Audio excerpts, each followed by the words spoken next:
Keith Lowe's with us and to talk about the FA Trophy. Just before we get to that, disappointment obviously last time out in the league, but in fairness it was game 30 for the season. Don't have too many off days, but perhaps the lads just not quite at it at Salford. Yeah, I think that was the genuine assessment of it really. Too many of us not quite hitting our standards that we've set that are so high, and that's the reason we lost. It would be fair to say that as a relatively young group that's come together this season, you would allow yourself the occasional off day, but standards that have been set are as such that you almost don't accept that, really, do you? Yeah, we are a young squad, and I suppose naturally we will have days like that, but we don't like using that as an excuse. We're at it every single day, training, match day, every time we're here. So. We don't like to use it as an excuse. It was probably more of a bad half than a bad day, in fairness, because at 0-0 half-time we had our fair share of chances.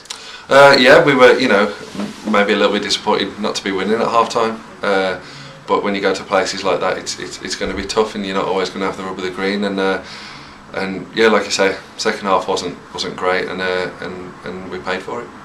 FA Trophy, break from the league then, and people talking about it being a distraction. Is that a cliche, a myth? Or? Personally, it's another game to go and win. It's at home. Fans hopefully will get behind us, and yeah, it's a nice little break from the league. But it's another game to go and win. And something new as well in terms of the test against Ebbsfleet. Same level in the footballing pyramid, if you like, but doing very well in the south. So it'll be a tough game. Yeah, well, Vic, it's nice to to compare the two leagues. I guess two teams doing well in their respective leagues. So. Yeah, we'll go at it and see what the standards like in the other league. A familiar foe in sort of like the Liam Dace era, if you like, down at Ebbsfleet. I remember a couple of 5-4s and usually some very high scoring, entertaining games against them. Well, hopefully it'll be high scoring, but just on one end. No, well, like I say, it's a great game to go and play in, and we'll go about it and try and win as we always do. People talk a lot about the FA Cup and how the top teams in the country may be using that to blood youngsters and perhaps aren't showing it the due respects. Is it nice to be going into a cup competition where literally it's blood and thunder and very much everyone wants to make progress? Yeah. I haven't really played in any teams where youth has been chucked in, other teams have been changed and things like that. So it's to me, it's just like I say, I keep saying, it's another game to go and win, and to start another winning run, hopefully. The lads have always responded quite well to defeats so far this season. I'm pretty sure have followed up more or less everyone, apart from Blackpool in the FA Cup, with a result after that.